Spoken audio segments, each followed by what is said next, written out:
Lo dic- es- ay, sí, este curso en particular lo dictamos con la Universidad de Chile, la red transdisciplinar ENEAS, así que aprovechamos también de agradecerles como todos los años que nos ayudan con este curso que es súper bueno, súper interesante, así que les dejo sin más preámbulos con la profesora Pilar Barría. Quizás Pilar, tú te puedes presentar y bueno, empezar tu clase. Hola, no se escucha. Hola, ¿no se escucha, Viviana? Los demás escuchan, ¿o no? Parece que Hola, yo sí es un escucho. problema de Viviana. Sí, se Hola, escucha. ¿sí te escucha? Ah, perfecto. ¿Me Bueno, escucha? quizás es Viviana ahí quien tenía el problema. Así que dale nomás, Pilar. Y Viviana, si quieres, podemos conversar por el chat para tratar de ayudarte con tu duda. Perfecto. Muchas gracias. Muy buenas tardes a todas, a todos. Mi nombre es Pilar Barría. Soy académica de la Universidad de Chile, de la Facultad de Ciencias Forestales y de la Conservación de la Naturaleza, y también parte como investigadora de la red ENEAS. Muy contenta de poder nuevamente estar con ustedes en este curso, en esta introducción. Mi formación es hidrología, recursos hídricos, modelación hidrológica. Sin embargo, gran parte de lo que hago en torno al agua es justamente el impacto del cambio climático en los recursos hídricos y también cómo podemos adaptarnos al cambio climático, cómo podemos afrontar la crisis hídrica, que también es parte de la triple crisis ambiental, desde las distintas herramientas que podemos aportar desde nuestras disciplinas. Así es que voy a intentar entregar una introducción con distintos conceptos, intenté organizar esto de manera tal que pudiera abordar las áreas que me parece que son iniciales o dan un puntapié para lo que vienen en sus próximos, lo que van a ver ustedes en sus próximos días con los otros profesores. Por favor, si tienen dudas, levantan la mano ahí para que podamos ir respondiendo, y también al final voy a dejar un tiempo para eso. Voy a compartir, hice unas láminas que después se las voy a compartir a ustedes también. Para iniciar, ¿me confirman por favor si ven la pantalla? ¿Sí? ¿Se Sí, ve? se ¿Se ve ve. bien? Sí, se ve bien. Perfecto, muchas gracias. Entonces, partimos con esta sesión de introducción sobre conceptos, sobre definiciones iniciales, sobre qué es la triple crisis ambiental, que también es conocida como la triple crisis planetaria. Para eso, como les comenté antes, organicé estas láminas en cuatro puntos o cuatro temas. Primero, un contexto general, mundial, en el fondo de qué es lo que entendemos por triple crisis ambiental, cuáles son sus componentes, cuáles son sus forzantes. Luego, un punto que es bien esencial y que conecta con las anteriores, que es cambio climático. ¿Cómo definimos cambio climático? ¿Por qué se origina el cambio climático? ¿Cómo los países y en particular Chile está haciendo frente a este fenómeno? Luego, un tercer punto, también introductorio, porque después van a tener otras sesiones respecto de cómo se manifiesta el cambio climático en Chile, y aquí también voy a hacer muy brevemente alusión a algunas láminas y explicar algunas láminas principalmente de las variables que normalmente analizamos y que nos demuestran a nosotros que hay un cambio que es detectable en el clima. Y finalmente, un cuarto punto que es el tema de la toma de decisiones, y desde una arista que a mí en la cual yo me desenvuelvo bastante, en la que trabajo, y es una de las aristas que motiva mi día a día, y es el sabiendo que estamos frente a un contexto de crisis, de cambios, en el que tenemos que adaptarnos, en el que hay que tomar decisiones, en el que hay que generar políticas públicas que permitan un desarrollo sostenible, que sea justo, que sea equitativo, equilibrado. ¿Cómo logramos hacer eso? ¿Cómo podemos tomar decisiones si muchas veces nos falta la información o nos faltan los datos para primero conocer o contextualizar cuál es el impacto o el alcance del problema? Y en justamente en este punto es donde quiero conversar con ustedes brevemente también y presentar algunas fuentes de información y en particular un trabajo que estamos realizando hace un poco más de un año que tiene que ver con la democratización de la información sobre biodiversidad, que es un punto esencial para poder acercar los datos, la ciencia a las comunidades, a toda la sociedad civil y para además fortalecer la participación que todos podamos tener en el abordaje de la triple crisis. Así es que eso es lo que voy a estar conversando con ustedes. Por favor, si hay dudas, o no solo dudas, sino que también comentarios o aportes, porque aquí hay un grupo bastante grande con personas que tienen mucha experiencia en distintos ámbitos, por lo tanto sus experiencias también son súper valiosas para poder complementar lo que vamos a estar discutiendo. Partimos con el primer punto, que es la introducción a la triple crisis planetaria o la triple crisis ambiental. ¿De qué se trata? ¿Cuál es la definición?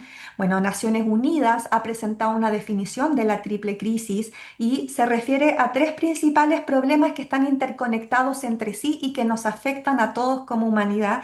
Y estos son, primero, el cambio climático, que es bastante conocido, muy transversal, que tiene distintos impactos, es un aumento en la temperatura del planeta que genera una serie o gatilla una serie de impactos a nivel de biodiversidad, a nivel de salud de las personas, a nivel de producción, y que está llevando a cambios muy encadenados y de manera muy veloz en distintos ámbitos de nuestro quehacer, de nuestra vida. Por otra parte, está la contaminación de nuestros ecosistemas, la contaminación de las aguas, la contaminación, los problemas que tenemos con los residuos y también la pérdida de biodiversidad, que es la tercera componente de la triple crisis planetaria. Un segundo, por favor, nada más voy a...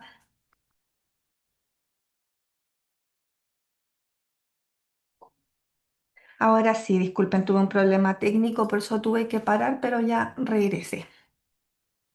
A ver, dejé de compartir aquí. Ya, ahora sí, discúlpenme. Entonces, esas son las tres componentes de la triple crisis planetaria. El punto es que estas tres crisis no se pueden revisar, no se pueden abordar de manera independiente o de manera aislada cada una, porque tienen relación una con la otra. De hecho, el que haya más temperatura en el planeta hace que cambien las condiciones que son necesarias para que, por ejemplo, pueda subsistir, puedan mantenerse las funciones de la biodiversidad y eso afecta a la biodiversidad. Al mismo tiempo que menos biodiversidad y problemas asociados al cambio climático dificultan mucho más el poder también, por ejemplo, abordar el tratamiento de los residuos, hace necesaria más energía y por lo tanto el abordaje tiene que ser interconectado y al mismo tiempo también las causas o los orígenes están interconectados. Por lo tanto, Naciones Unidas presenta este concepto de la triple crisis planetaria como un marco que busca orientar a la definición de políticas públicas y a la definición de acciones de adaptación que aborden esto con una visión sistémica, no como elementos separados, que ha sido una de las lógicas que ha imperado por varias décadas y que en parte lleva a los problemas que hoy tenemos. En primer lugar, respecto de la primera componente, cambio climático, el cambio climático hay bastante información al respecto. Gran parte de los resultados, las investigaciones están concentradas en los informes que hace el Panel Intergubernamental de Cambio Climático o el IPCC, que ya por décadas nos ha ido informando al recopilar y sistematizar la información que se conoce sobre cambio climático, buscando dónde están los consensos o cuáles son las ideas y los hallazgos en los que hay coincidencias, en los que hay robustez desde el punto de vista de los datos que lo pueden respaldar y también cuáles son aquellos aspectos que no conocemos tanto, donde todavía nos falta más información como para estar completamente claro. Uno de los ejemplos donde todavía falta información es cuando se pregunta uno o cuando surgen las dudas respecto de, por ejemplo, y estas inundaciones que ocurrieron el año pasado, estas grandes inundaciones, ¿son debido al cambio climático? Bueno, falta todavía más cantidad de datos o series de tiempo más largas que permitan poder atribuir o saber si efectivamente hay una relación directa entre mayor temperatura del planeta y mayor ocurrencia de algunos de estos eventos. Por lo mismo es que es súper relevante la labor que realiza el panel intergubernamental de cambio climático por estar continuamente acumulando, agregando los nuevos conocimientos y buscando dónde están esas brechas de información y dónde están los conocimientos que ya podemos dar, que ya podemos comprender y que ya podemos tener cierta certeza al respecto.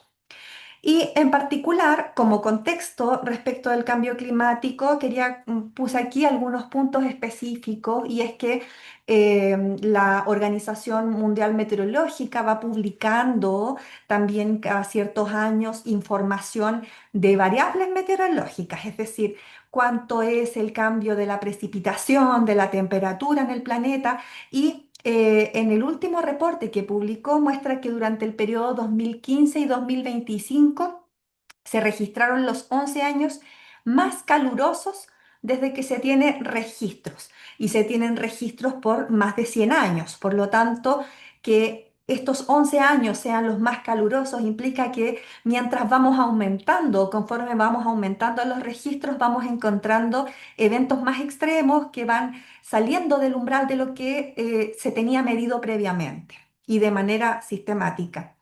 Por otra parte, que hay un desequilibrio energético récord en la Tierra, con más acumulación de energía de la que el planeta libera. Y eso es lo que se conoce como el efecto invernadero, que es más energía que queda dentro del planeta. Eso aumenta la temperatura y también hace que se generen cambios en los patrones climáticos.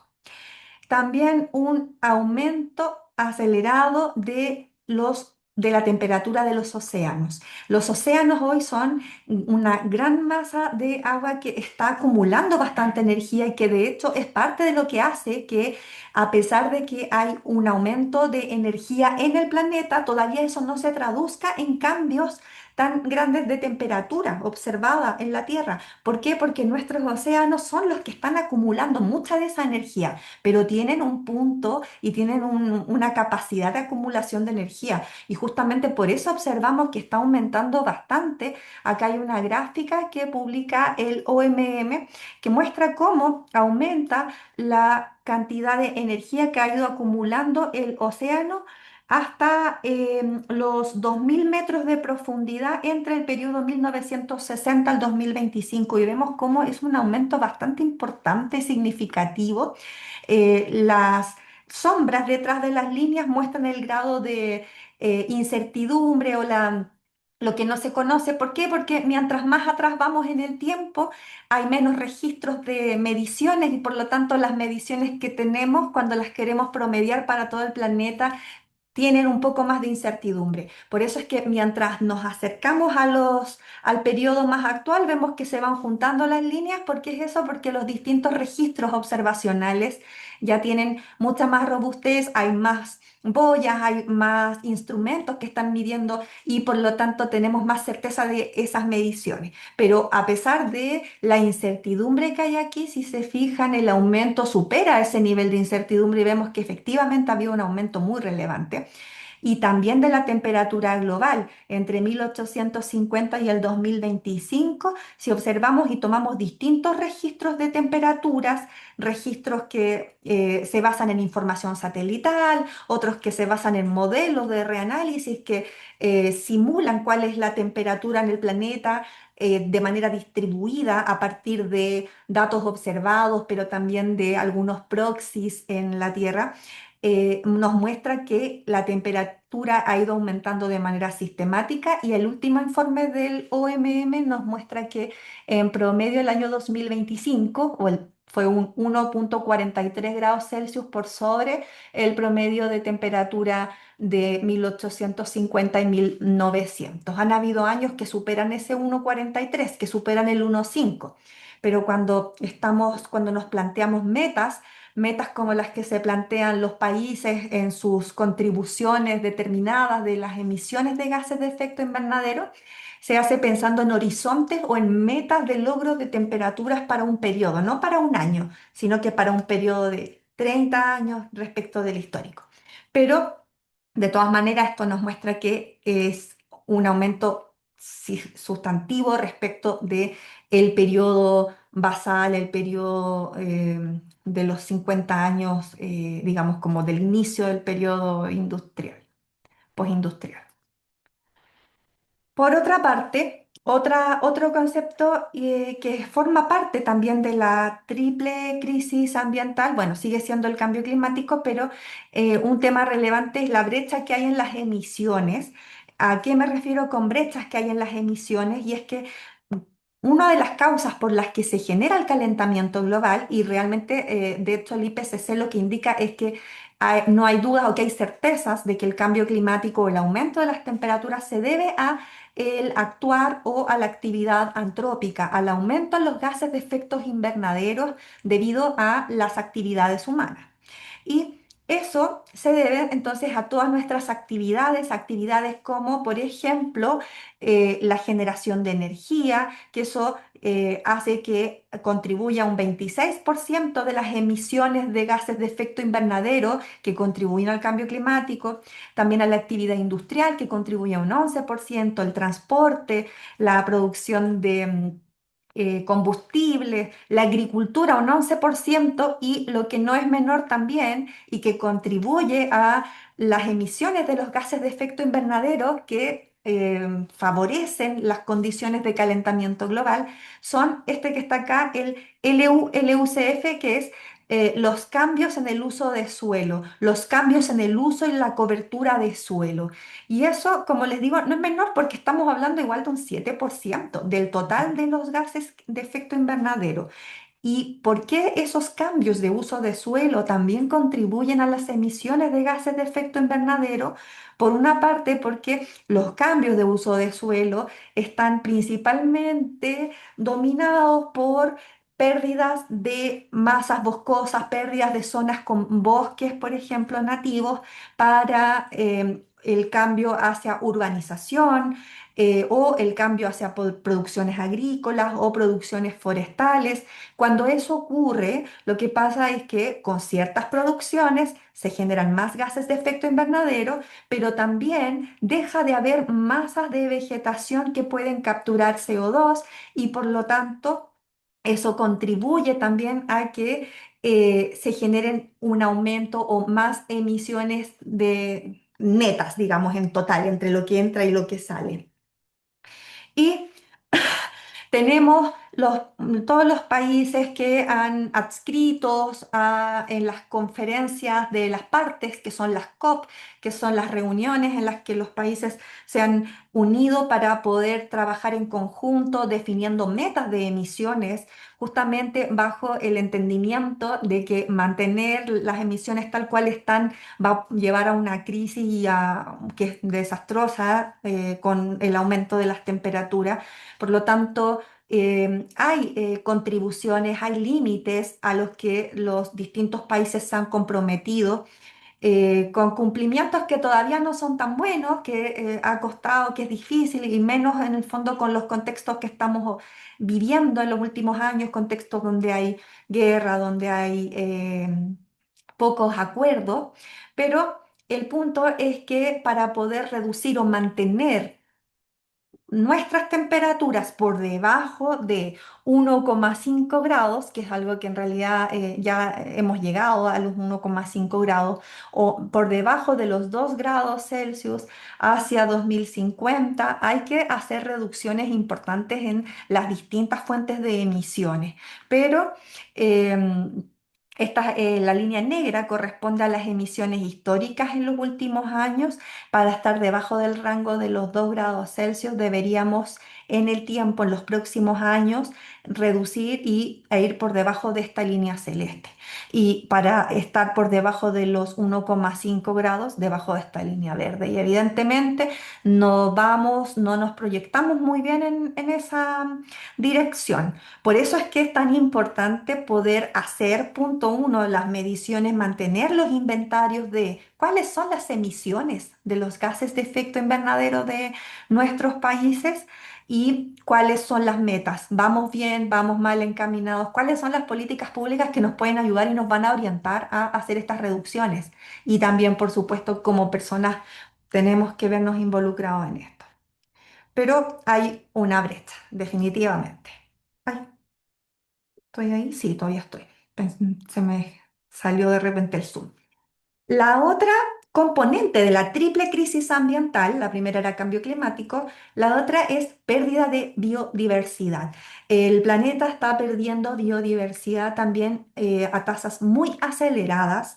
Un 25% de las especies amenazadas de extinción, hay un 25% de las especies que hoy están amenazadas o en peligro de extinción, tanto en plantas como en animales. Ha habido un 73% de declive o de reducción de la población también de biodiversidad. Y esto se debe a distintas razones.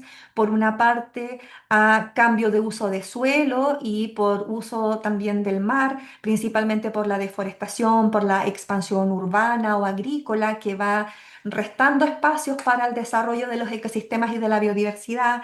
Por otra parte, por la explotación directa, por la caza, la sobrepesca, la tala. Un porcentaje no menor, y de hecho aquí vemos que están muy relacionados unos con los otros, se debe al cambio climático porque al haber diferencias, aumentos en la temperatura, cambios en los patrones de las precipitaciones, altera los hábitats y hace que existan además ocurrencia de eventos extremos que impiden la adaptación, que hacen muy difícil poder adaptarse.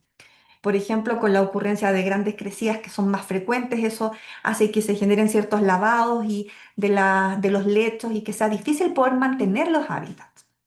Contaminación, 14%, impacto de los químicos, de los plásticos, del exceso de nutrientes que hay en el agua y que afecta a lugares incluso que están muy alejados de las fuentes mismas de la contaminación. Y también por especies exóticas, invasoras, introducción de especies ajenas que van desplazando a las especies nativas, que van reduciendo sus espacios y sus hábitats. Y esto es una crisis que también ha estado bastante en la palestra porque es poder recuperar la biodiversidad es un proceso muy lento, es un proceso muy difícil y requiere de un trabajo que es mayor.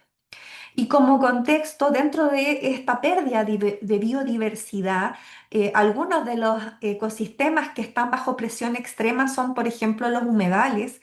Ya se ha perdido un 35% de los humedales del mundo desde 1970 y es un tema que ha estado también en particular en Chile en la discusión, en los medios.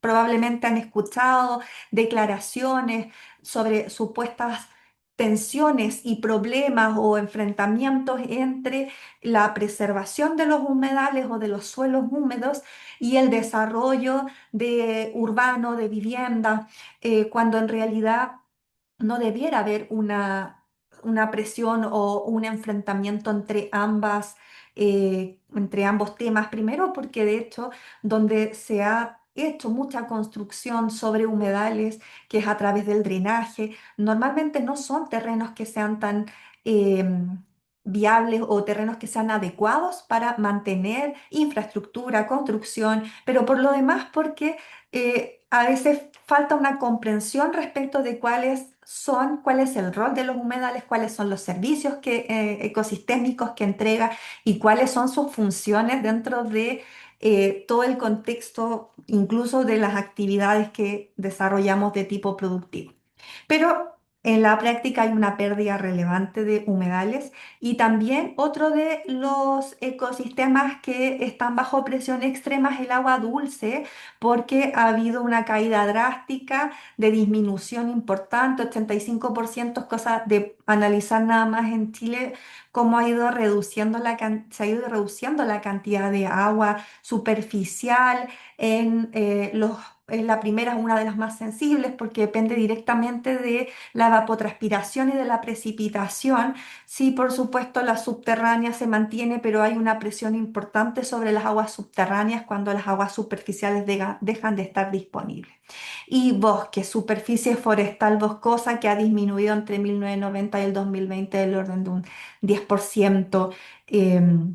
Que se van perdiendo las masas boscosas. Entonces, hay ciertos ecosistemas que están bajo presión extrema y eso a la vez también impacta en la captura de CO2 y en las otras componentes de la crisis.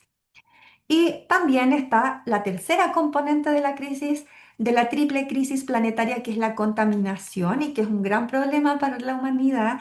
Por una parte, ha habido un aumento en los residuos municipales y que se espera que incluso van a aumentar hasta un 80% hacia el año 2050.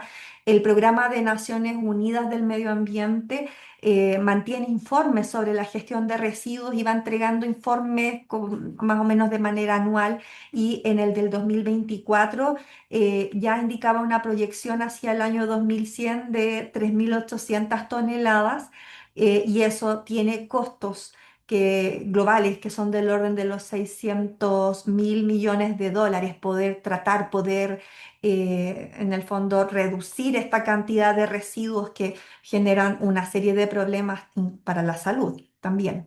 Plásticos, 11 megatoneladas de plásticos de océano son arrojados al océano al año y esto por supuesto que genera también una pérdida tremenda de la biodiversidad y esto podría triplicarse para el año 2040 si no hay medidas efectivas.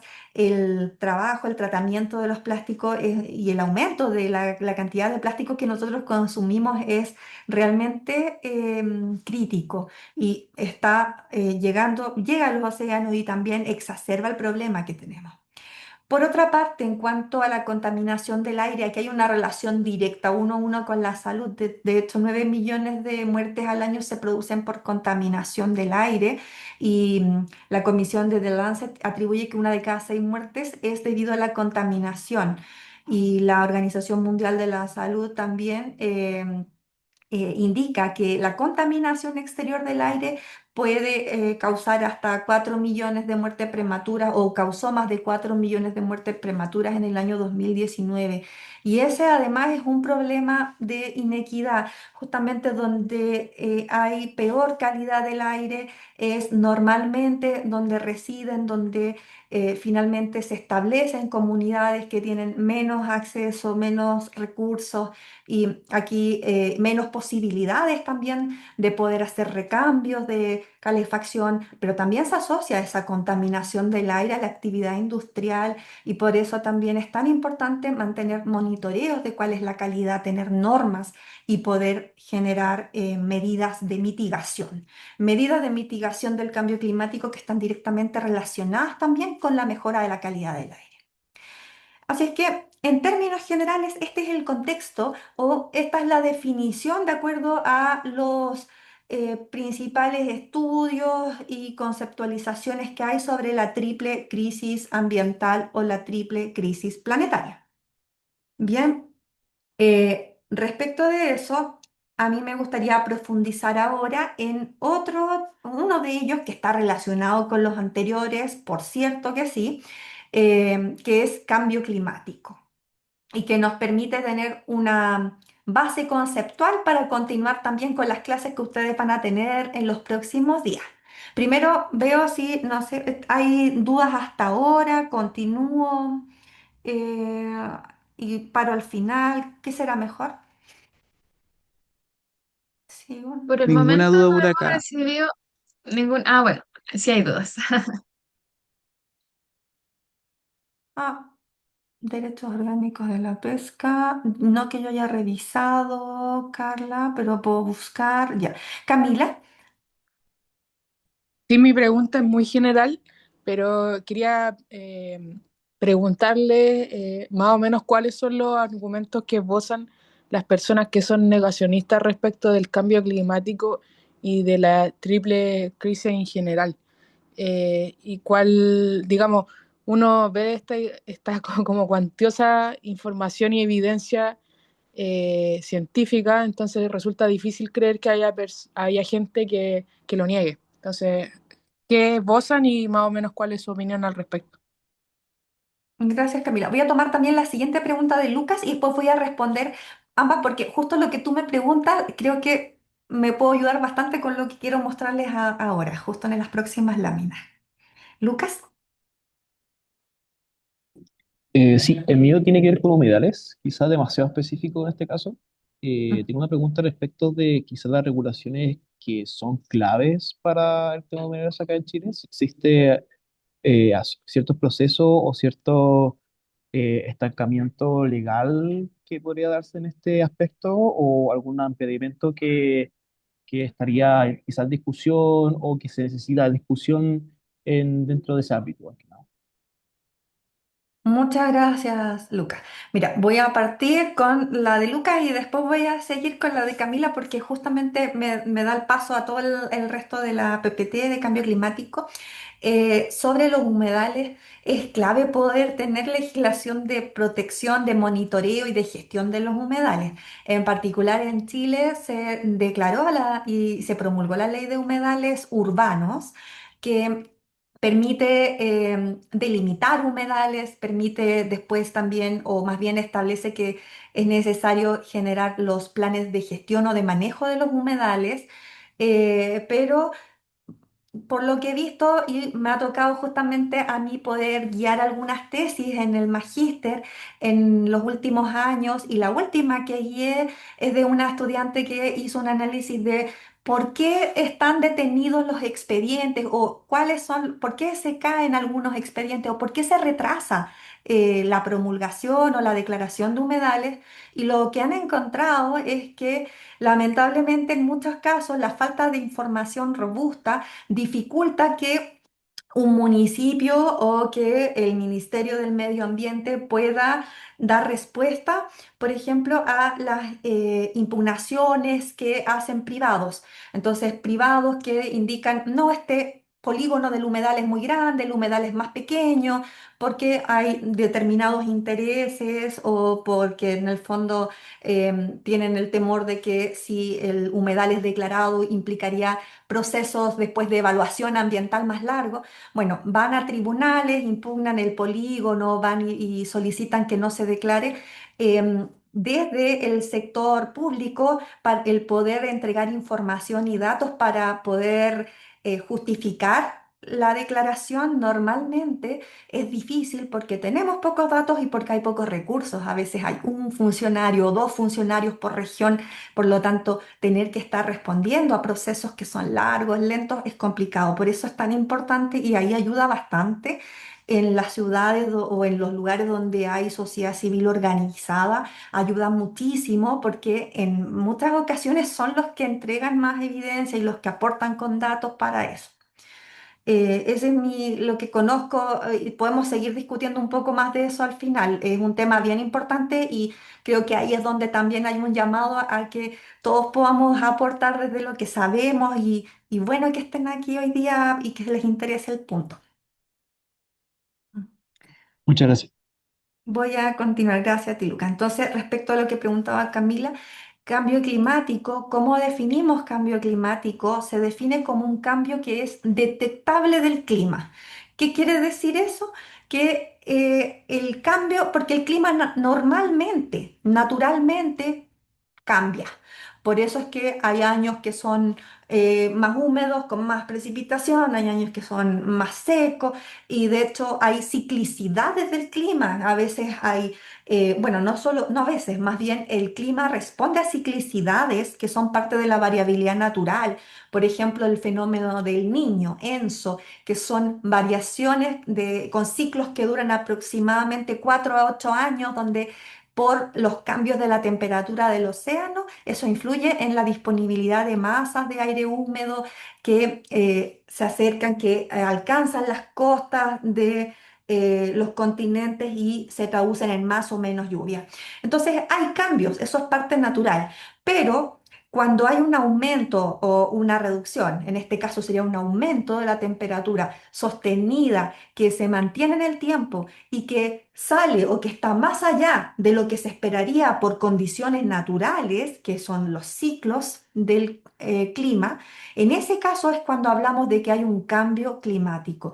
Y eso se traduce en que es estadísticamente significativo. Quiere decir eso que si yo hago pruebas matemáticas, estadísticas, voy a encontrar que efectivamente este cambio sale de lo normal, no está dentro de la curva de las probabilidades de lo que es normal o lo más recurrente, sino que es un cambio que es anómalo, que está en las colitas de la distribución. Y por lo tanto, cuando se habla de un cambio climático que es significativo, es porque hay un análisis de significancia estadística. ¿Por qué? Porque se dice que hay cambio climático, porque hay datos de medición de temperatura de largo plazo en distintos lugares del planeta que están mostrando de manera objetiva que hay un aumento sostenido. Y también porque hay mediciones no solo de la temperatura, sino que de cómo ha ido aumentando la concentración del CO2, que es uno de los principales gases de efecto invernadero, cómo han ido cambiando las precipitaciones, cómo se han ido perdiendo las masas glaciares, cómo han ido aumentando el nivel del mar, etcétera. Y de hecho, como el IPCC o el Panel Intergubernamental de Cambio Climático ha mostrado y ha explicado en sus reportes, estas gráficas que yo estoy mostrándoles acá son del reporte del año 2022, que es el último que salió y va a salir ya el próximo nuevamente con las bases físicas, porque se va actualizando más o menos cada 5 años. Este es del 2021-22, que fue el último que salió y por lo tanto actualizaron también sus bases y sus datos respecto del anterior. Y acá muestran primero arriba, en el gráfico que está arriba, cuál es la concentración de CO2 atmosférica en el tiempo y para responder a los negacionistas, porque los negacionistas lo que indican o lo que han indicado, en qué se han basado, en decir, ya, pero oye, han existido periodos previos de glaciación, desglaciación, en los que también la temperatura fue mucho más alta o mucho más baja que la que hemos observado ahora. Entonces, ¿por qué estamos diciendo que esto es un cambio climático? Bueno, el IPCC para responder a esos argumentos ha mostrado que cuáles eran estos niveles de primero CO2 y las concentraciones previas en periodos incluso con reconstrucciones históricas basadas en datos de la geología hasta 800 años antes de Cristo, en el fondo hace mucho tiempo atrás, y aquí muestran que si bien había fluctuaciones del CO2, hoy que estamos acá en el segundo panel, el panel del centro, si se fijan, la línea nos muestra que la concentración ha aumentado bastante más y se sale también de estos niveles y de acuerdo a las proyecciones de cambio climático futura que se hacen luego ya con modelos hacia adelante, estas son las proyecciones climáticas, esto podría aumentar aún mucho más, ¿ya? Entonces estamos llegando del orden de aquí estamos como cerca de los 400, sobre 400 partes por millón de concentración de CO2. Por otra parte, bueno, y eso no se explica por glaciaciones, no se explica por aumentos de la radiación incidente solar. Entonces, ahí es donde justamente el IPCC y en la siguiente lámina les voy a mostrar, hacen los estudios que se denominan de atribución, que son estudios que permiten conocer o estudiar a qué se atribuye este cambio. Entonces, acá podríamos saber que los aumentos eran por periodos de glaciación o de deglaciación. Entonces, habían aumentos o reducciones de acuerdo con las glaciaciones, desglaciaciones y que tienen relación con la radiación solar. Pero acá sí no ha habido una glaciación, deglaciación, aquí sí no ha habido un aumento, un cambio significativo de la radiación solar incidente. Entonces, ¿por qué se generó este cambio? Ese es un estudio de atribución y eso es lo que ha presentado el IPCC para justamente poder mostrar y explicar con datos, con argumentos, por qué esto se trata de un cambio climático que ya sale y que es de origen antrópico. Y también el IPCC nos muestra en estos otros paneles que están abajo la temperatura y nos muestra cuáles fueron los cambios de la temperatura en periodos previos, se fijan, antes del periodo industrial, donde ocurrieron las grandes glaciaciones y deglaciaciones, donde efectivamente hubo cambios de la temperatura importantes, que de todas maneras el cambio de temperatura que observamos ahora en las últimas décadas lo supera, pero nuevamente es un periodo en que se supera esta temperatura, por lo tanto es algo anómalo, pero además sin tener una explicación que sea de origen natural, como podrían ser, por ejemplo, el aumento de la radiación. Y luego también el IPCC nos muestra en el otro panel de la derecha cuáles serían los cambios de la temperatura si esto continúa, si aumenta todavía aún más las emisiones hacia adelante. Esto es un primer paso que es en el fondo las definiciones y un primer argumento más que nada de observaciones y de cambios en las variables. Pero luego em, está, ya, voy a ver porque aquí hay alguien que levantó la mano, voy a responder, voy a escuchar esa pregunta o comentario primero, de ahí sigo con lo demás. Miguel. Sí, buenas tardes. Mi pregunta va porque en el gráfico anterior de la temperatura, esas variaciones como prehistóricas eran en periodos de tiempo igual, más o menos similares a las que se pueden estar midiendo ahora en la actualidad, ¿cierto? Claro. ¿Por qué no podía estar este periodo del 1850 al 2014 como dentro de una de estas variaciones prehistóricas? Como en el mismo, no podría ser una misma, digamos, Sí, podría tener la misma tendencia que lo que pasó entre el, no sé, entre el 200 y el 400 antes del presente. sí, mira, voy a justamente llegar a eso que es el estudio de atribución. Por eso te decía, al final esto que estaba mostrando acá no es más que un registro, ¿no? Son datos, son como variabilidad de las, pero no me está mostrando a qué se deben, ¿no? No me está mostrando una atribución. Entonces, a eso quiero llegar.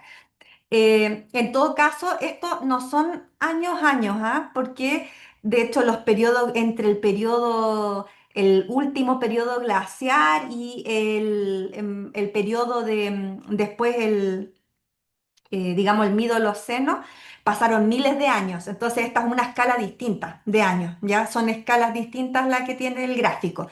Pero, de todas formas, igual la pregunta o el punto que tú estás haciendo, Miguel, quiero comentarlo con el análisis de atribución. Claro, ¿por qué en el fondo por qué acá podemos pensar que sí se debió a causas naturales y acá no? Para eso se hacen los estudios de atribución, ¿ya? Entonces, pasemos ahí. Primero, siguiendo con el temario, porque me pidieron que igual analizara y mostrara ciertos aspectos en esta primera clase introductoria, cuando hablamos de gases de efecto invernadero o forzantes climáticas que se asocian a este aumento del el CO2 o de las emisiones en el planeta, ¿A qué se deben o de qué hablamos con estos gases de efecto invernadero? El primero es el dióxido de carbono que se libera a través de procesos naturales como erupciones volcánicas, pero también por actividades humanas como quema de combustibles fósiles, deforestación. Y bueno, de hecho, por eso también es que algunos negacionistas indican, bueno, pero cuando hubo erupciones volcánicas también ha habido aumentos y después hay reducciones en el CO2 y por qué entonces eso también en ese minuto cuando ocurrió, por qué no se consideró un cambio del clima, si estamos hablando de variaciones de la temperatura que son más o menos también similares. Por otra parte, otro de los gases de efecto invernadero que contribuye al calentamiento global es el metano, que proviene también de fuentes naturales como humanas, pero principalmente de la descomposición de la materia vegetal de humedales y también de los vertederos y cultivos de arroz. Está también el óxido nitroso, que es un gas de efecto invernadero que se produce por prácticas agrícolas. Por eso es que a través de la producción agrícola, ganadera, se libera tanto metano como óxido nitroso. Y eso, cuando vemos los gráficos del IPCC o cuando vemos los gráficos de cambio climático, cada uno de estos gases tiene un equivalente en la capacidad de acumulación de energía que tiene el CO2. Hay un equivalente, no son uno a uno, pero para facilitar el estudio del cambio climático, lo que ustedes normalmente van a encontrar en los análisis y en los informes es que se habla de CO2 equivalente. ¿Qué quiere decir eso? Solamente se nos presentan las concentraciones de un gas de efecto invernadero, que es el CO2, pero no es porque estemos hablando solo de CO2, sino que estamos incorporando el óxido nitroso, el metano y los demás como un equivalente, ¿ya?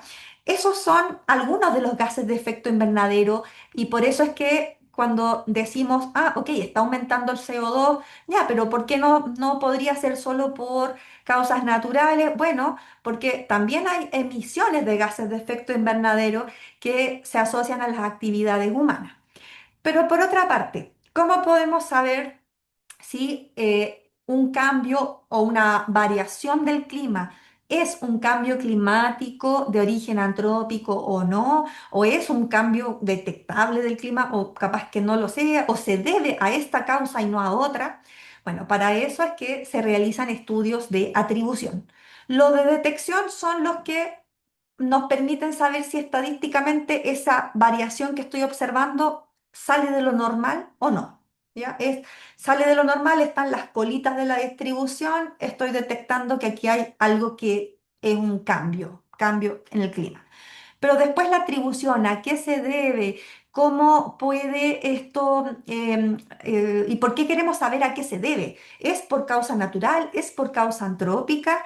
Porque de esa manera, si yo sé que es debido a causa antrópica, entonces necesitamos mitigar o puedo identificar cuáles son las acciones para reducir el impacto.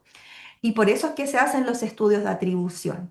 Y para eso, ¿cómo se hacen los estudios de atribución? Se hacen mediante modelos, porque necesariamente si quiero saber qué hubiera pasado si no hubiese existido componente humana, qué hubiera pasado si solo tuviera los forzamientos naturales, bueno, eso no existió. Lo que existió en la práctica es que en los últimos 150, 200 años hemos estado acá y hemos tenido actividad que emite gases de efecto invernadero.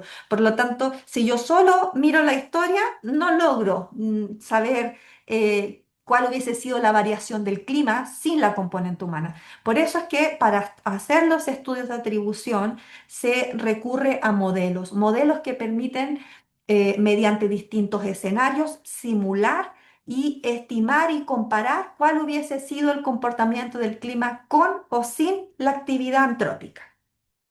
Y eso es lo que se ha hecho para poder justamente, ay, justo no puse esa lámina ahora que lo veo, puse solamente los escenarios futuros. Ya, pero se las puedo dejar, en todo caso, está relacionada con esa lámina y es que, con esto que muestro acá, y es que cuando se hace esa simulación del clima con los datos GSM, que son los modelos que se usan para simular el clima futuro, también se hace la simulación del clima histórico.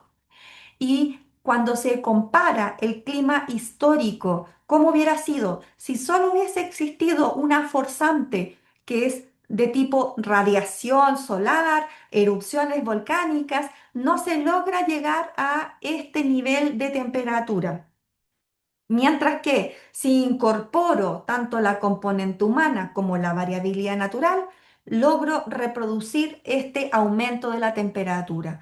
Por lo tanto, eso es lo clave y es lo que nos muestra el IPCC en un capítulo completo, nos hace un análisis de atribución donde muestra con datos y con estos modelos si yo hubiese simulado el clima solo con forzante natural, no llego a ese nivel de temperatura. ¿Ya? Eso es lo esencial. Al final puedo buscarla después y se la muestro. Justo la saqué de la PPT porque estuve reduciendo para alcanzar en el tiempo y se me fue una de esas. ¿Ya? Disculpen, ahí después la muestro, como les digo.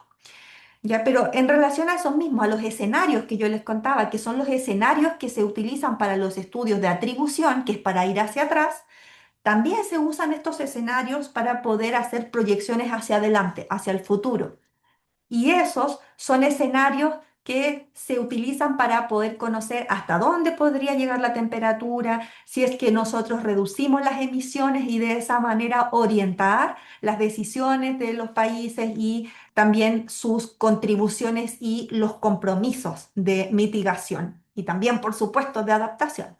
Y esos, los últimos escenarios que se han definido y que están publicados y que han usado los informes y los estudios de cambio climático son los SSP, que son los Shared Socioeconomic Pathways o las trayectorias socioeconómicas compartidas.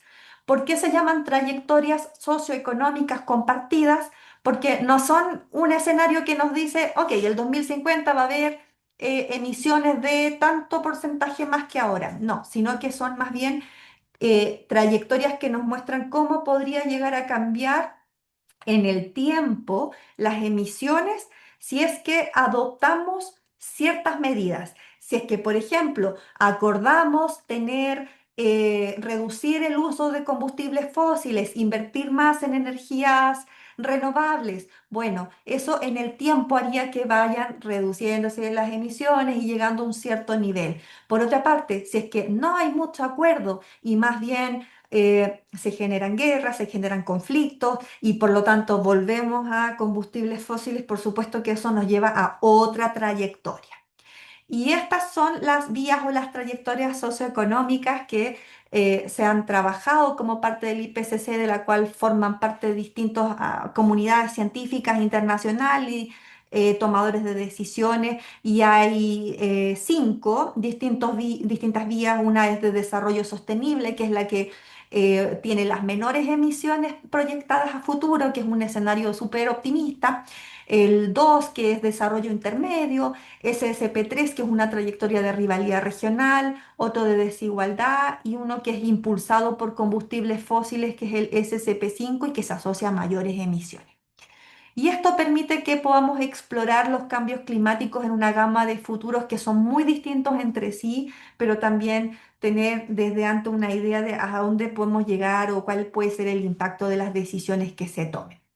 Y acá les dejé justamente algunas gráficas que nos muestran cuáles serían las trayectorias a futuro hasta el 2100 en cuanto a la concentración de CO2 frente a los distintos escenarios o trayectorias y el SSP5 es el que nos llevaría a aumentos mucho mayores en el tiempo, es decir, no se reducirían, que es lo esperado para poder cumplir con el 1,5 grados por sobre la temperatura del periodo preindustrial. Y eso se traduce en aumentos también o modificaciones en las temperaturas futuras proyectadas. De hecho, si se da el escenario SSP585, la temperatura no estaría por debajo de los 2 o de 1,5 grados, al contrario, llegaríamos hasta cerca de sobre 4 o cerca de 5 grados por sobre la temperatura preindustrial hacia finales de siglo. Y eso es realmente algo que generaría gatillaría una serie de impactos que son muy catastróficos. Entonces, esos son los escenarios que se usan para simular el cambio climático. Esta matriz, la verdad, no es tan relevante porque era solamente para comparar, porque cada ciertos años, cada más o menos 5 años, se van haciendo actualizaciones de los estudios, entonces hay otros escenarios distintos, ahora estamos con estos. Antes, en el estudio anterior, habían los RCP, que eran como concentraciones de gases de efecto invernadero y que era solo para comparar qué tan distintos son. Pero lo importante es que ahora se están usando los SSP en los últimos estudios. Y eso lleva no solo a cambios, o no solo se asocian a cambios en las emisiones de gases de efecto invernadero, sino que también, por eso se llaman trayectorias socioeconómicas compartidas, se basan en trayectorias o proyecciones de cómo podría cambiar la población, la cantidad de población, el PIB de la población y el nivel de urbanización. Y de acuerdo con esas distintas trayectorias que se dan en características socioeconómicas, eso se traduce en también distintas trayectorias de gases de efecto invernadero y a la vez en temperatura, ¿ya? Pero básicamente estos datos o estos aumentos o reducciones que se puedan dar en las emisiones, luego lo tenemos que llevar a algo que nos permita a nosotros traerlo a la variable clima primero, ¿no? Cómo va a cambiar la precipitación, cómo puede llegar a cambiar, por ejemplo, los caudales en los ríos, cómo puede llegar a cambiar las masas de los glaciares o cómo puede llegar a cambiar la temperatura del océano si es que se da este escenario SSP 5, por ejemplo, que era el de las máximas emisiones, o si es que hay acuerdos y llegamos a un SSP 1, ¿cómo llegamos de eso, que es una carga de gases de efecto invernadero, a una variable digamos, en nuestra cuenca, en nuestro territorio? Bueno, para eso se usan los modelos de cambio climático, que es el otro concepto que también es necesario conocer para tener una mejor idea y un punto en común respecto de cambio climático. Y es que todas las simulaciones que finalmente a nosotros nos llegan en ARCLIM o en los informes de cambio climático provienen de modelos de generales o circulación general, que son modelos que simulan cómo es la circulación o el clima en la Tierra completa, a través de una subdivisión de distintas grillas. La Tierra completa, todas sus latitudes y longitudes se dividen en grillas más pequeñitas, como esto que se muestra acá, y a la vez en capas, capas tanto en la atmósfera y capas en la profundidad del océano. Y para cada una de estas grillas y distintas capas hay ecuaciones que simulan los distintos procesos físicos, climáticos, e incluso hidrológicos, e incluso de intercambio energético entre, por ejemplo, cuando se forman las nubes, cuando hay cambios en la energía, eso hace que haya más precipitación, o cuando cambia la temperatura del océano, se produce entonces una evaporación, eso aporta a las nubes, cómo es la generación de escorrentía o runoff en la tierra, cómo va cambiando la temperatura en las distintas capas del suelo. Y cada una de esas ecuaciones forman parte de los modelos generales o de circulación climática, que como bien dice aquí George E. Box, son modelos. Entonces, en esencia, los modelos son todos incorrectos, pero hay algunos que son útiles. ¿A qué se refiere con esto? A que no hay un modelo perfecto. Los modelos, como bien les dije, simulan el clima, simulan los procesos, y para eso se calibran, se entrenan con los datos históricos observados, de manera tal que uno busca que esos parámetros del modelo sean lo más ajustados a las condiciones observadas y pueda entonces después tener o ayudarnos a nosotros a conocer cómo sería el comportamiento futuro basado en los gases o las proyecciones de gases de efecto invernadero. Eso es lo esencial que quiero, a ver, porque voy a ver la hora. Sí, todavía me queda un poquitito, entonces voy a avanzar más o menos rapidito para poder tener un tiempo y conversar con ustedes y que podamos tener intercambio.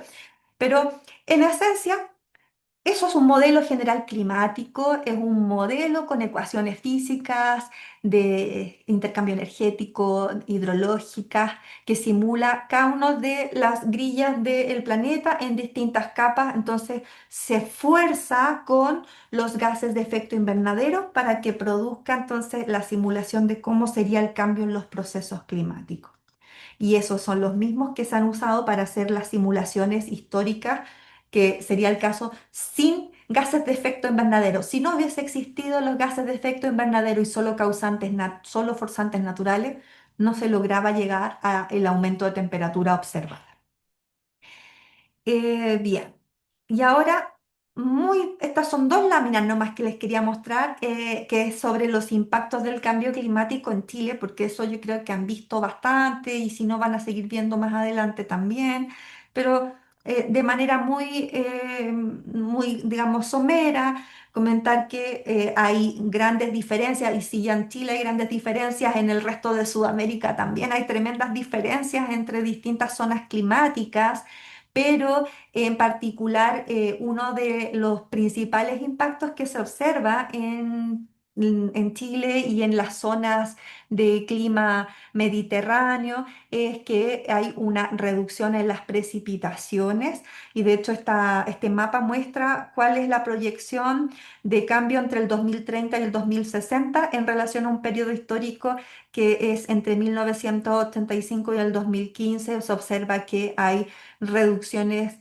importantes del orden del 12, el 10% en las precipitaciones para estas próximas décadas en relación a el periodo 1985-2015, que es un periodo que igual tiene al menos unos 5 años de un evento denominado como la mega sequía, que fue un evento muy persistente con bajas o reducciones importantes de las precipitaciones que justamente trajo la atención y capturó la atención respecto de mm, esto podría llegar a ocurrir en el fondo o esto se asocia o se atribuye en parte al cambio climático. ¿No? Me hizo repensar bastante ok, hay que adaptarse, a algo que ya es más palpable, porque una cosa es leerlo, escucharlo, estudiarlo y otra cosa es, en el fondo, experimentarlo.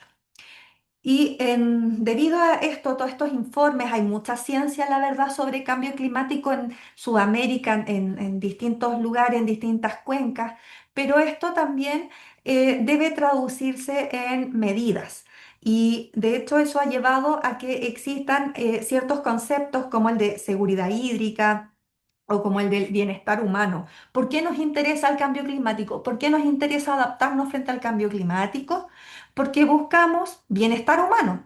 ¿Por qué nos interesa poder mantener la biodiversidad y no continuar con la pérdida de biodiversidad? Por supuesto, en sí mismo ya es un valor, ya por supuesto que los ecosistemas tienen un valor en sí mismo, pero incluso si tenemos o adoptamos un punto de vista más bien antropocéntrico, incluso desde el punto de vista humano nada más, mantener los ecosistemas y la biodiversidad es lo que permite mantener los servicios ecosistémicos que son los que en el fondo permiten las actividades, la vida, el agua limpia, el aire limpio, entre otros. Entonces, hay también toda una línea de investigación, de políticas públicas también, que está enfocada en cómo traducimos los impactos del cambio climático luego en conceptos que ayudan a la definición de medidas de adaptación, planes de adaptación y también políticas públicas. Al menos en Chile tenemos un marco regulatorio que el 2022 sentó ciertas bases que son positivas con la Ley Marco de Cambio Climático que se promulgó, que establece en el fondo ciertas obligaciones de monitoreo de los gases de efecto invernadero y también ciertos lineamientos de trabajo intersectorial y de generar planes de adaptación. La implementación propiamente tal no es tan simple, es algo que está en proceso. Yo creo que necesitamos un poco más de tiempo para saber si es una implementación exitosa o no, sobre todo porque al menos acá en Chile nosotros respondemos mucho a la ciclicidad de los gobiernos y eso hace que a veces hayan ciertos baches o brechas entre algunas políticas. Pero También respecto de los impactos del cambio climático en Chile, hay harta investigación que nos muestra no solo cómo cambia la precipitación o cómo se espera que cambie esto, sino que también la escorrentía, que era lo que yo les decía al principio, que es una de los impactos más palpables, rápidos, directos a las personas. El agua es uno de los elementos que de manera más rápida transmite los impactos del cambio climático a las personas, porque lo vemos como deja de haber agua en los ríos, como comienza a haber menos calidad del agua porque a veces hay más concentración de ciertos componentes o ciertos contaminantes. Y esa es una de las principales proyecciones que van a haber cambios y ya se están observando cambios, pero se proyecta que se reduzcan aún más los caudales a futuro y eso hace que entonces sea muy difícil poder pensar en mantener los consumos actuales y más bien pensar en cómo podemos tener un desarrollo que esté basado en consumos más eficientes de agua, menos pérdidas de agua. En el norte no se ve mucho porque hay menos datos y por lo tanto los modelos no siempre funcionan tan bien, no hay tanta coherencia entre ellos. Y bueno, también esto es algo que están aumentando mucho los índices de aridez, que es en el fondo la evapotranspiración en relación a la precipitación, pero esto es demasiado técnico, no creo que sea tan relevante. Quiero, para antes de terminar, lo último nomás, que era muy rapidito, así una pincelada y ahí los dejo a todos hablar. Y es el punto que les decía yo que me motivaba a poder también contarles brevemente, que es sobre la relevancia de los datos para el abordaje de la triple crisis. Y en particular he estado trabajando en el último periodo en un proyecto que es el de la línea base pública de la región metropolitana. Es un proyecto del Ministerio del Medio Ambiente que trata de sumar datos a los datos abiertos, datos libres, datos públicos. Al menos en Chile la DGA está mejorando sus servicios de datos, tiene ahora visualizador hidrométrico nacional, hidrolínea, estadística hidrométrica, todo en un solo sitio web que hace bastante más simple el poder descargar los datos de calidad de agua, de caudales, de niveles de agua. Eso es súper bueno, es positivo, estamos avanzando en eso. También el Ministerio del Medio Ambiente, estoy hablando de Chile porque estas son las bases de datos con las que trabajo día a día, pero la verdad es que yo sé que también muchos de estos hemos ido obteniendo de la observación comparada de nuestros países vecinos, de Perú, de Colombia, de Brasil, así es que también esto es válido para otros países de Sudamérica. Sinbio, que es una plataforma que yo también considero que es un tremendo avance a nivel nacional con información de biodiversidad. ¿Cuáles son las áreas protegidas? ¿Cuáles son las especies que se han observado? Ocurrencias. E incluso tiene un módulo de cuencas y subcuencas, que yo lo encuentro fantástico para hacer estudios desde el punto de vista del agua. Pero también algo que en lo que se está avanzando y que ojalá se pudiera seguir avanzando es en la generación de líneas bases públicas. Lo tuve que poner así porque justo hoy día está la página caída, yo creo que es porque están subiendo datos. Cuando suben datos no está activa. Entonces le tomé la foto nomás para que me crean que existe. Pero hasta ahora se están haciendo en tres regiones, que es la región de Antofagasta, Magallanes, ya terminó en Magallanes, y la RM, que es parte del proyecto de desarrollo productivo sostenible y que se asocia justamente con las políticas de cambio climático, de adaptación. Y es que sin información difícilmente podemos tomar decisiones. Sin información difícilmente vamos a poder saber cuál es la pérdida de biodiversidad o dónde tenemos que poner ciertas prioridades. Así que los invito a que eso ustedes lo revisen cuando vuelva a la página, pero se está trabajando en hacer levantamiento de distintas componentes como son, acá están, tenemos componente calidad del aire, suelos, biota continental, biota acuática, hidrología, bioindicadores, tenemos también un Instagram donde vamos poniendo nuestras campañas de terreno, cómo son los levantamientos. Y aquí, de manera muy resumida nomás, cuáles son nuestros resultados del monitoreo de macroinvertebrados en los distintos cuerpos de aguas que muestreamos la primavera del 2025 y fuimos encontrando los que tienen mejor biodiversidad o mejor, en el fondo, composición de macroinvertebrados que son los más sensibles, los que, donde hay mejor calidad de la ecológica. Río Clarillo, uno de los que tiene mejor clase, mejor calidad ecológica en la región metropolitana, mientras que lamentablemente el afluente al Laguna Batuco, muy malo, y otros esteros también. Así es que son datos que a mí me parece que son importantes, son proyectos en los que es irrelevante trabajar y que ustedes también se hagan parte porque son datos para la ciudadanía toda, para apoyar en la participación y en el conocimiento de la ciudadanía toda en esta protección y abordaje de la triple crisis ambiental. Con eso yo cierro y a ver si quedan algunos minutitos porque veo que hay manos levantadas y también espero, sí, queda todavía como 15 minutos, entonces podemos todavía conversar un poco. A ver, ¿quién tiene la mano? Matías, no, Miguel y después creo que Maraolina y después Juan Carlos. Parto yo, Miguel, Miguel. Quería saber si Miguel. para este proyecto de las líneas bases públicas se consideran datos de ciencia ciudadana, como por ejemplo de la plataforma iNaturalist. Si está en consideración para que forme parte como digamos, de esta biblioteca de, por ejemplo, de especies que pudiesen encontrar en cierto lugar. Miguel, sí, mira, partimos con GBIF y eran miles de registros y se incorporaron al Darwin Core. Algunos de Naturalist alcanzamos, pero no todos, porque no alcanzamos por tiempo nomás, porque son de verdad eran miles de registros, pero esa es la idea. De hecho, nosotros lo mencionamos dentro de la información secundaria, porque el primer paso fue identificar fuentes de información secundaria, que no es lo que levantamos nosotros, para que igual quede arriba.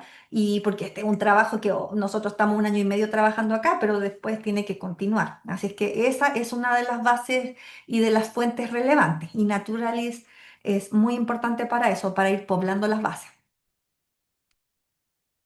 Marolina, me quedé pegada yo.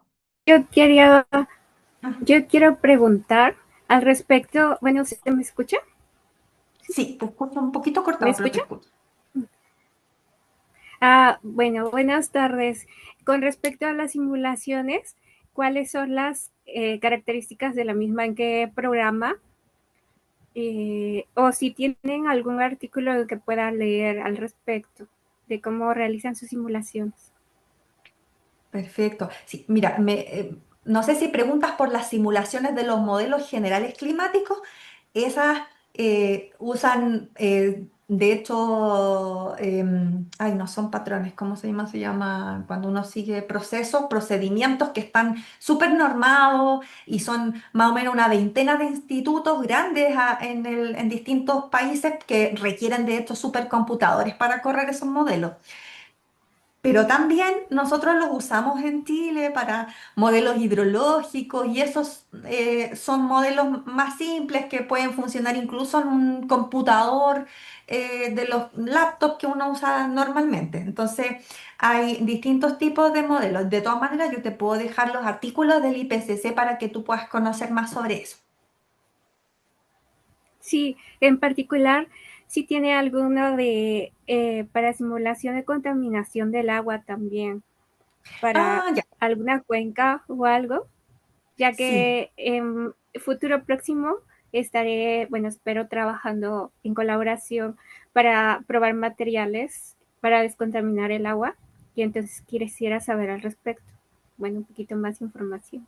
Muchas Claro gracias. que sí. Yo te puedo dejar, hay algunos que se utilizan y hay que tener también los datos, no solo el forzante climático, sino que también el dato hidrológico y el de las emisiones, po. Pero sí, te los puedo dejar. Más Muchas pronto. gracias. A ti, creo que estaba Juan Carlos y después Valentina y después Lucas. Así es. Buenas tardes. Lo mío no era tan técnico, más bien es como una especie de reflexión, comentario a propósito de todo lo conversado, expuesto por usted. era prácticamente relevar un poco la importancia de la divulgación científica, porque últimamente he pensado mucho en cuanto a lo que vendría siendo la producción del conocimiento, ¿cierto? Y cómo esto de alguna manera nos argumenta. Nos argumenta, y aquí está lo importante, es que de alguna manera nosotros nos posiciona políticamente, pero también nos posibilita. Nos posibilita porque nos ayuda a articular, obviamente, nuestros argumentos. Entonces, es ahí, por ejemplo, que, bueno, todo esto, todo lo dicho, todo lo hablado ya, en algún momento uno también lo asume y lo trata de explicar en otros contextos. En mi caso, yo soy profesor de historia, entonces lo mío igual tiene a veces que ver mucho con los contextos geográficos y cómo de alguna manera el ser humano interactúa y modifica su entorno, cómo se sitúa en estos entornos. Entonces, claramente el gráfico que usted en un momento mostró que tiene que ver con estos cuadros porcentuales, ¿cierto? Donde se ve la mayor emisión de CO2 aparte a causa de efectos antropogénicos.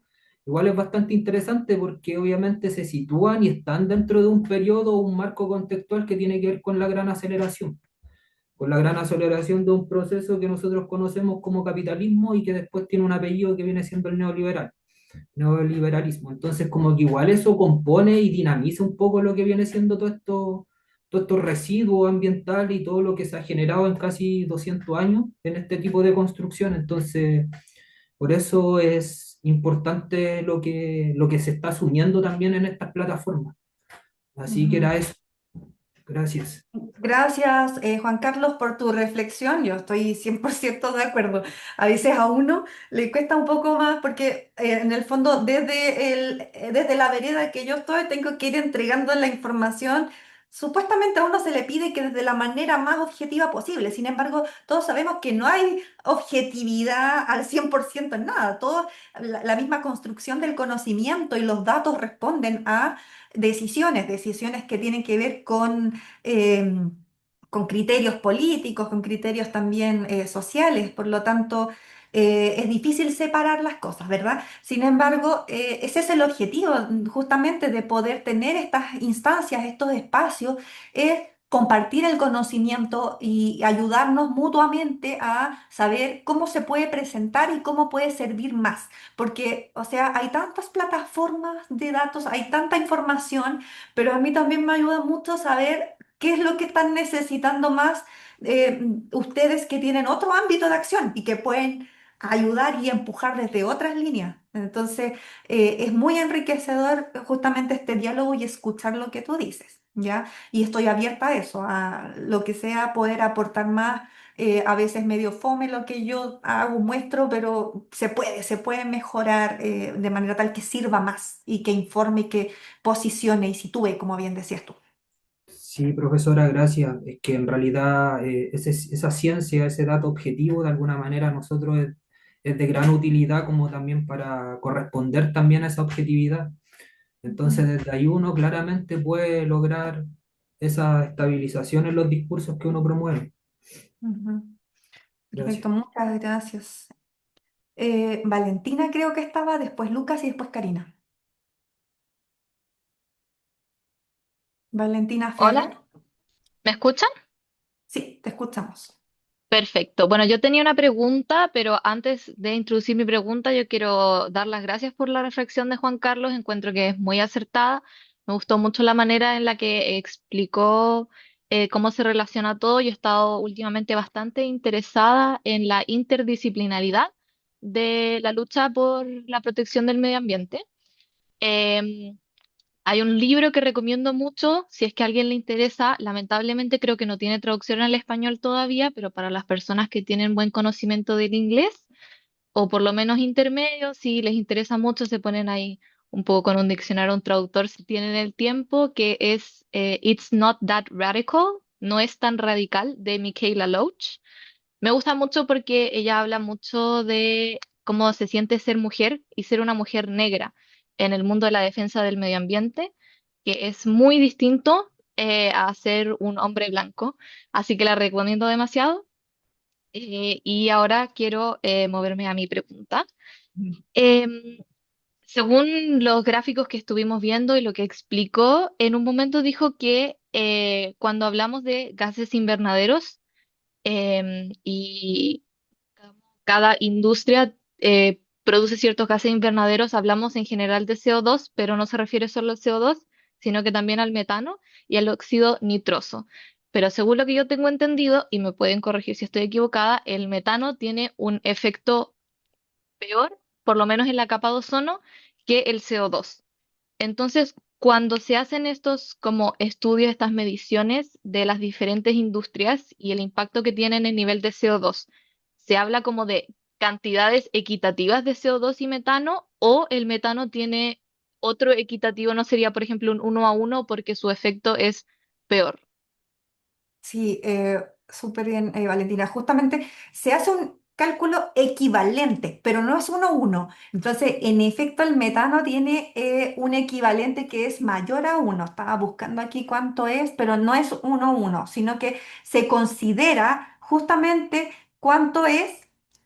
De hecho, CH4, no lo encontré ahora, lo voy a buscar después, pero se busca llevarlo a un solo tipo de gas para facilitar la comunicación, la divulgación, para facilitar después el cálculo. Sin embargo, cada uno de ellos tiene una cierta capacidad de calorífica o energética, entonces se considera el factor que corresponda. Si metano tiene 5 veces la capacidad del CO2, se suma de esa manera, se amplifica por 5.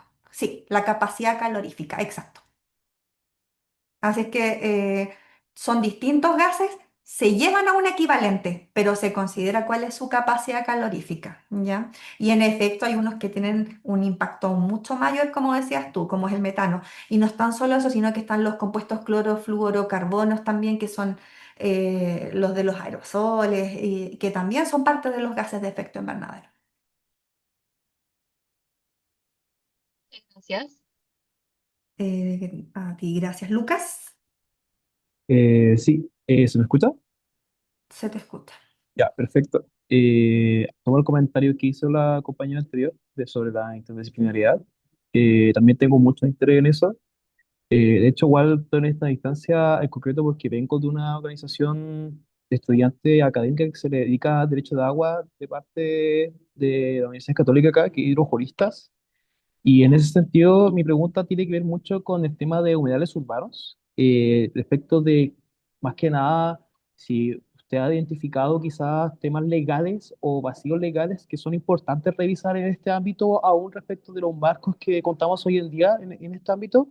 Y por otro lado, también tengo mucho interés en el lado de la gestión y la gobernanza hídrica en concreto, respecto de, si, de lo mismo, básicamente, interés en revisar quizá aquellos temas que son necesarios incorporar dentro de la discusión jurídica en concreto y, por sobre todo, también si puede entregar datos relevantes de su área, obvio. Ujú. Sí, gracias, Lucas.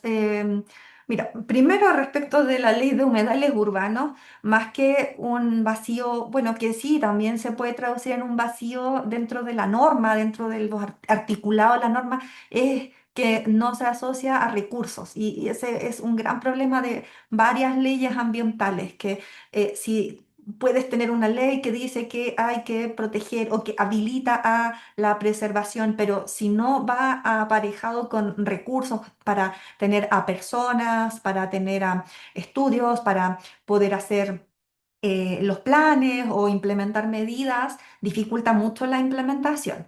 Pero además, también aquí hay otras áreas que podrían ser mejoradas y está lo que mencionabas tú de la gobernanza.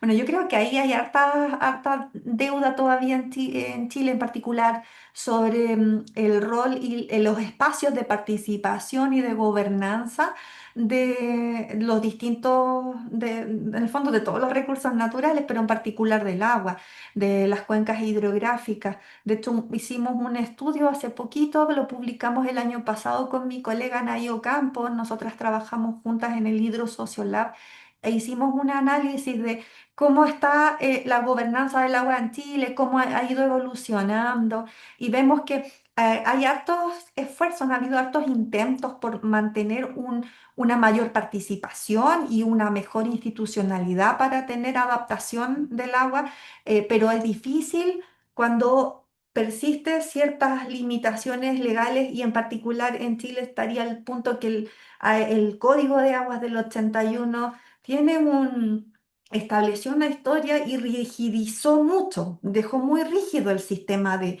poder de la gestión del agua, ¿verdad? Y si bien en el 2022 hubo una reforma que en el fondo establece que hay prioridades, que es prioritario el consumo humano, que es prioritaria la preservación ecosistémica, y ahí uno lo podría vincular con los humedales, lo cierto es que sí, son prioridades, pero para los derechos que van desde aquí en adelante o si es que los históricos comienzan a ser prorrateados porque hay una organización de usuarios, pero ya es una parte importante del agua que está otorgada y que está respondiendo a otras lógicas. Entonces, ahí, mientras no exista una gobernanza, una participación, no solo de quienes detentan derechos de agua, sino que también una participación de los distintos actores interesados en las cuencas, que puedan representar las distintas visiones y que haya una coherencia entre los marcos normativos y recursos, va a ser difícil poder avanzar realmente hacia adaptación y a una efectividad en los distintos cuerpos legales que han ido surgiendo cada uno por separado. Esa es mi visión, ¿ah? Pero podemos también conversarlo aquí y ojalá lo puedan también seguir conversando en las próximas sesiones. Aprecio mucho su visión y muchas gracias por los comentarios que dio sobre lo que pregunté, así que me sirve mucho de verdad para mi investigar. Gracias a ti. Creo que estaba también Karina. Sí, hola, ¿me escuchan? Hola, Karina. Sí, estoy en una zona horaria que ya son las 1 de la mañana, así que tengo un poquito de sueño.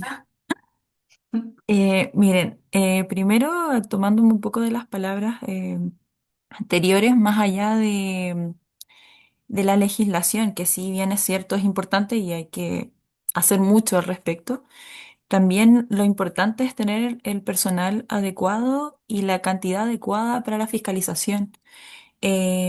Por ejemplo, yo soy de la zona norte, he trabajado mucho en la zona norte de Chile y ahí uno ve, por ejemplo, en específico en la región de Tarapacá, la explotación de napas subterráneas de forma ilegal. Hay muchos pozos ilegales, hay muchos excavaciones, por ejemplo, de áridos que llegan a las napas subterráneas y utilizan el agua y que al final es un secreto a voces y que lamentablemente las autoridades locales no dan abasto porque en fiscalización tienen a una persona para toda la región. Entonces, lamentablemente, hay mucho que hacer en temas de agua y bueno, y en todo en realidad. Eso con respecto a lo que habían mencionado anteriormente. Y también hay una cosa que, bueno, ya años trabajando en temas medioambientales, uno genera una lucha constante desde el trabajo. Eh, es súper difícil implementarlo en temas de cambio climático. Claro, uno va haciendo charla, aprovecha a hacer educación ambiental cuando está el espacio. Sin embargo, van apareciendo nuevos movimientos que siempre van opacando esto, como el negacionismo al cambio climático, que si bien es cierto, uno puede defender diciendo que una parte es antrópica y otra es natural y que hoy en día eso está perjudicando y aumentando el cambio climático. Pero también aparece la figura de la geoingeniería. Actualmente, como si estuvieran, bueno, que están manipulando el clima de tal manera que como personas ya no podemos hacer nada y que los países no pueden hacer nada porque en realidad todo lo están manipulando desde el poder. Entonces, cuando aparece esta figura, uno ya tiene una herramienta como, o sea, nada de lo que uno diga va va a convencerlos porque esta figura de la geoingeniería y de que están manipulando todo se va dando fuerte y aparte públicamente lo he visto desde las personas que manejan poder político. O sea, lo he visto desde personas que ocupan un cargo político en alguna organización X. Entonces ya se vuelve más peligroso porque esta información se va masificando.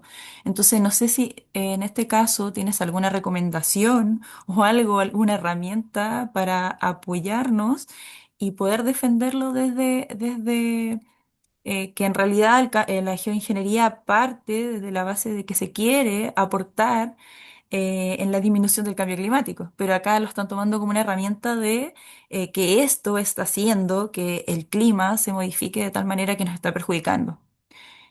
Esa es mi Ujú. pregunta. Gracias, Karina.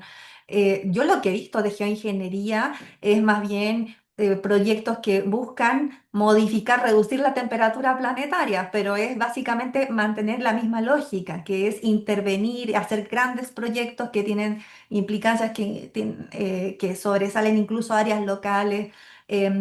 Por lo menos hasta ahora, la revisión que yo he hecho, de hecho, para una clase tuve que hacer una revisión de proyectos de geoingeniería en distintos países, es que no hay una única visión. Te fijas, hay ciencia que apoya y que saca datos que lo va a justificar, pero también hay harta información y harta ciencia que más bien muestra los impactos negativos o incluso que no resulta, no funciona, como la siembra de nubes, que es lo que decía alguien en el chat, o como también en el fondo inyectar ciertos gases en la atmósfera para reducir la temperatura. Entonces, para mí al menos, y de acuerdo con la lógica del IPCC incluso, mientras no exista coherencia, mientras no exista realmente cierta argumentos que permitan mostrar su efectividad, no es algo en lo que haya certeza. Pienso que lo mejor es poder tomar este tipo de análisis, estudios como para poder mostrar que en el fondo están siguiendo con la misma lógica de modificar, de hacer grandes obras, de aumentar las emisiones y que además nos llevan no a una adaptación, sino que más bien a mantener las prácticas actuales y los límites planetarios, como van a ver en sus próximas sesiones, se los van a mostrar mis colegas, ya están excedidos. Entonces, no podemos pensar que podemos seguir manteniendo y seguir excediendo eso hacer medidas que van a parchar. Pero para la argumentación creo que lo mejor es poder acompañarnos, apoyarnos de la investigación que hay al respecto y que puedo dejarles algunos de los que yo tuve que revisar, de hecho, para mis clases anteriores. Eso, muchas gracias por eso. Me gustaría mucho ese material para poder apoyarme, porque como bien dices, la verdad es que la línea es muy delgada entre lo que va a aportar y lo que no, porque si no hay justificación que demuestre que en realidad está haciendo un efecto positivo, claro, podemos estar perjudicando al final más. Y aparte, la sociedad empieza a decir que por esa razón al final nuestro clima está cambiando y no es porque nos hacemos responsables de lo que estamos haciendo al final, que es eh, Exacto. el Sería impacto adaptación. antropogénico. Mm, Y que eso sería adaptarnos, exacto. claro. Muchas gracias. ¿Saben qué? Muchas gracias. Gracias a ti. Como nos pasamos, lo que voy a hacer es que hay tres personas con la mano levantada. Les quería pedir que los tres brevemente nos hagan su comentario o pregunta, lo más o menos breve, por favor, y después al final respondo tres, si es que son preguntas o simplemente pueden hacer su comentario, ¿ya? Entonces les voy a pedir primero Gabriela, después Alma y después Valeria, que por favor indiquen lo que querían comentar o preguntar. Tenía más que nada una duda pequeña como, con respecto a lo que mencionó de ArcLIM. Es que eso últimamente lo están utilizando como en las líneas base porque es como están pidiendo a veces como marco de cambio climático, la gente está viendo cómo interpretar esos datos. Y hay veces que también vi que no solo habían como mapas como de cambios de precipitación o temperatura, sino que también habían como uno que es como de especies en categoría. Esos escenarios, porque vi que era histórico y futuro, ¿son en base solo a cambios de precipitación y temperatura o hay otras variables que están como en el escenario? Ya, Gabriela. Mira, voy a escuchar las otras dos preguntas y después te contesto. Alma, por favor, si quisieras, o tú querías comentar algo, Alma. Sí, ahí me escuchan. Te escuchamos. Ah, perfecto. Sí, lo mío va a ser muy breve porque solo es un comentario.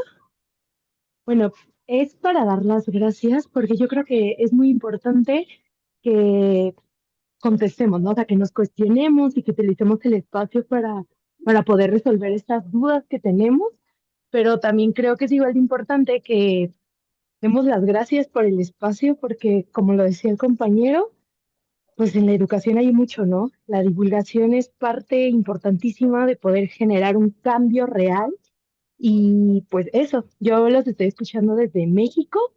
En cuanto supe que iba a haber estas sesiones y todos los demás cursos que hay, me inscribí, pues ahí no, porque creo que además de ser países hermanos en el continente, siempre la gente que estamos interesada en estos temas compartimos también sentires, pensares, la preocupación genuina de generar un cambio, de que ya entendimos, ¿no? O sea, ya entendimos el problema.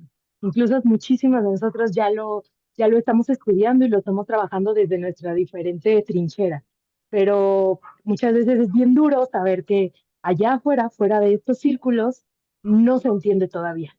Y nadie está como entendiendo de verdad el problema, la magnitud y cómo debemos abordarlo.